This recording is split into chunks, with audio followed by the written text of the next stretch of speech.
يعني احنا مش عارفين. طب الحمد لله، الحمد لله شاء الله وما قدر فعل. الجزاز طار بتاع العربية، والله هي ومركونة. يعني انا كنت راح اجيب لها زيت، كانت خلاص ضربت، جابت دخان ابيض عمرة، ركنتها تحت العمارة، نزل عليها برضك شب جزاز، طارت العربية، طار الجزاز. الحمد لله يخلف علينا بالحلال. يعني لا انا عارف دي واخده عين ولا عارف ايه اللي حاصل، بس طبعا هو كل شيء يجي من عند الله، فهو الحمد لله تخفيف في القضاء والقدر. نحمد الله انها جت على العربيه. طبعا قعدنا نعالج فيها عشان نعمل الشروخ، ما نفعش خالص. رحنا عند شركة المتحدة مع عم أبو أحمد، الصراحة راجل مشكور، هو وفريق العمل بتاعه، نزل على الجزاز واشتغل فيها لحد ما ركب ده الجزاز القديم، راح خلاص. ودي شركة المتحدة، الجماعة مشكورين، قاموا بصراحة يعني مجهود جبار عشان يحاول يرجع الوضع زي ما كان ويخلي القزاز زي الأصل في مكانه. يعني الحمد لله ما فيش حاجة زايدة في اللزق ولا اللحام. مشكور الراجل ومجموعة الشباب شغالين وبذلوا مجهود كبير عشان خاطر هم يقدروا يظبطوا القزاز في مكانه تاني. طبعا السدايب دي لها مجاري ومجاري للمية ولها نظام، يعني عشان يرجع زي الوضع الأصلي مش بسهولة. الراجل كان واقف بنفسه بصراحة، وقليل لما هو ينزل بيسيب الولد والشباب يشتغلوا على العربية. احنا بنعمل له دعاية اهو، وبنقول ده في سوهاج ويعتبر عند منطقة الأحوال المدنية، وشركة المتحدة دي من أفضل الناس. مقابلة أحمد ومقابلة أبو أحمد ومجموعة الشباب اللي هناك الصراحة حاجة تفرح، وعندهم خبرة كافية في تركيب القزاز. طبعا ده سوهاج شوارعنا، ودي الأحوال المدنية بلدني. وبصراحة يعني شارع رئيس في سوهاج ديت اللي هو مدخل سوهاج من قبل من ناحية المنشأ، عربيات المشروع، الشارع ما شاء الله سرح، الأشجار. طبعا الناس دي هي اللي بتعمل الشغل بتاع العربية، وهم الحمد لله يعني مش بخلانين عليهم.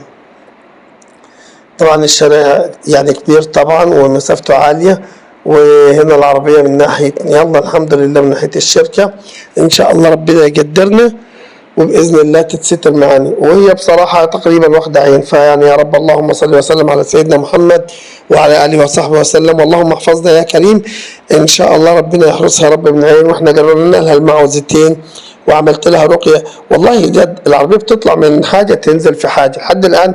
طب مش ركبنا القزاز ومشيت، والله جابت نشط. طب وبعد كده العربية حاليا مركونة، دي بعديها ركبنا كمان طرمبة البنزين، وحاليا مركونة وطلعنا جايبة مرش، معرفش في ايه. نقول الحمد لله، نقول الحمد لله. بس الجماعة اللي حاطين عينيهم، يا جماعة اللي مركزين معاني، يا عم صلوا على النبي، يا عم استغفر الله، يا سبحان الله. قل أعوذ برب الفلق، بسم الله الرحمن الرحيم. قل أعوذ برب الفلق من شر ما خلق، ومن شر غاسق إذا وقب، ومن شر النفاثات في العقد، ومن شر حاسد إذا حسد. بسم الله الرحمن الرحيم. قل أعوذ برب الناس، ملك الناس، إله الناس، من شر الوسواس الخناس الذي يوسوس في صدور الناس من الجنة والناس. صدق الله العظيم. اللهم احفظنا يا رب، واسترها معنا يا كريم. واحنا يا رب حامدينه. الجزاز اهو ضايع يا جماعه ويغور، فدانا الحمد لله، وفدى اولادنا وفدى صحتنا، وهذا فضل من الله. وان كان من الله بين علينا فهو خفف في القضاء والقدر، والحمد لله اللي جات على الجزاز ومستوره برضه، وربنا ان شاء الله عليه العوض الجميل. يا رب مش طالبين منا غير الصحه والستر، الصحه والستر يا كريم، الصحه والستر يا رب. وإن شاء الله نسترها وتستر معنا يا رب، وتعدي على خير مع أولادنا، ويحفظهم من كل سوء، ويحفظكم ويحفظ كل المتابعين وحبايبنا وأصدقائنا وكل الناس اللي بتسأل علينا. ما تركزش هو على الجزاز خلاص، فداك الله أكبر أهي رجعت أحسن من الأول. اللهم صل على النبي. بس طبعا كل دي أوريه لكم في الفيديو الثاني. العربية لما بتتركن بتتدمر، يعني طينه وبلوي الحمد لله. لكن الحلو في المرسيدس دي ما شاء الله، اول تلميعه ترجع جديده، وربنا يستر في العين بعد كده. هم قالوا عيب المرسيدس انها محسوده، وان هي فعلا عربيه وجيهه، فدخلتها بتدي حسد. يا رب استرها. وموديل القديم والله احنا ورق ما كان لسه واحد الحمد لله على باب الله، وبنسال الله انه يسترها، وان اولاد الحرام يبعدوا عننا شويه، وربنا يعديها على خير يا رب ان شاء الله.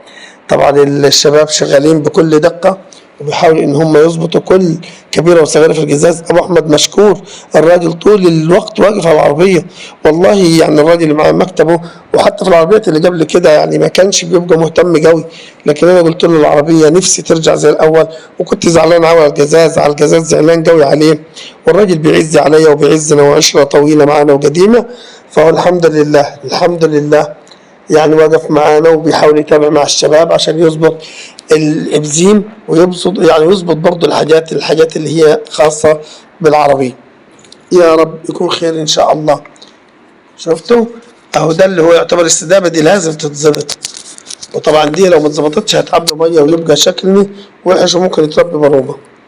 فان شاء الله باذن الله ربنا يسترها معنا ومعاكم. طبعا نسيت اقول لكم ان شاء الله تشتركوا معنا في القناه، ويا ريت تعملوا لنا لايك قد ما تقدروا، والنبي قد ما تقدروا اللايكات خليها تتحرك شويه، والنبي احنا هنحاول نحط فيها بالحد. انا ليا سنه في القناه، شدوا حيلكم معنا الله يخليكم والله يبارك لكم ويا رب الله يفتح عليكم. انا مبسوط جدا ان انا شفتكم النهارده، وبحمد ربنا ان انا رجعت اشتغل معاكم تاني، وان ان شاء الله نقدر نقدم لكم حاجه كويسه، ويا رب الفيديوهات اللي جايه تعجبكم. واحنا النهارده رحبنا بكم في قناة مين؟ طبعا احنا معاكم في قناة حكايات المهاجر. ان شاء الله تستمتعوا معنا فيها، ويا رب باذن الله تشوفوا معنا حاجه كويسه. الحكايات المفروض انها تتنوع، والمفروض انها بتتناول كذا موضوع، وان كان تركيزنا في الفتره اللي فاتت كان تركيزنا جامد على تجربتي مع السكر. والله لو لكم ان احنا هنكمل تجربتنا مع السكر، او ان احنا نضيف المنوعات او نخش في بقيه الاحداث والقصص، يبقى هنتوكل على الله عشان ننزلكم بقيه مجموعه الحكايات الخاصه بالمهاجر. ودي قصص كتير فيها نكد، فيها يعني يعلم ربنا خير، فيها يعني دايما غلوبات كتير، بس برضو ان شاء الله تستمتعوا معنا وتقضوا وقت كويس وتستفيدوا من التجارب اللي مرينا بيها واللي بتمر بيها الناس.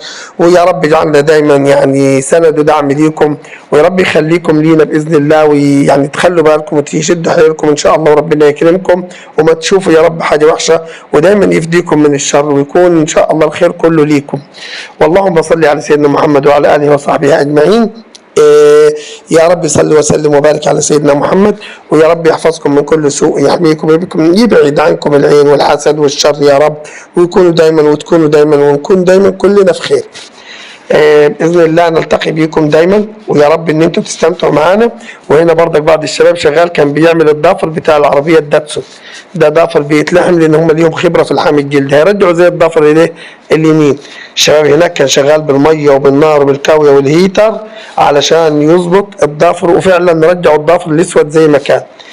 دي صناعات يعتبر مبتكره، والشباب صغير زي كده وبيشتغل بماكينات بسيطه بيطلع منتج زيه زي الاصلي بالظبط. روعه الضوافر بعد ما خلصهم بتوع العربيه الداتسون. مشكورين الشباب عند عم علاء، باشمهندس علاء متخصص في علاج الشروخ والجزاز. فشلت معانا تجربه الجزاز في علاجه، لكن عمل الاكسدام زي ما انتم شايفين، ده اكسدام العربيه اللي هناك بطريقه ممتازه، وعمل الضوافر بتاعه الربع. اتمنى ان انتم دايما ان شاء الله تشاركونا، ويا ريت ما تنسوش الاشتراك معنا وتفعيل زر الجرس. واشوف ان شاء الله باذن الله يا رب نشوفكم دايما في خير، والى اللقاء ومع السلامه، واشوف حضراتكم بخير يا رب دايما في حلقه قادمه دايما من حكايات المهاجر.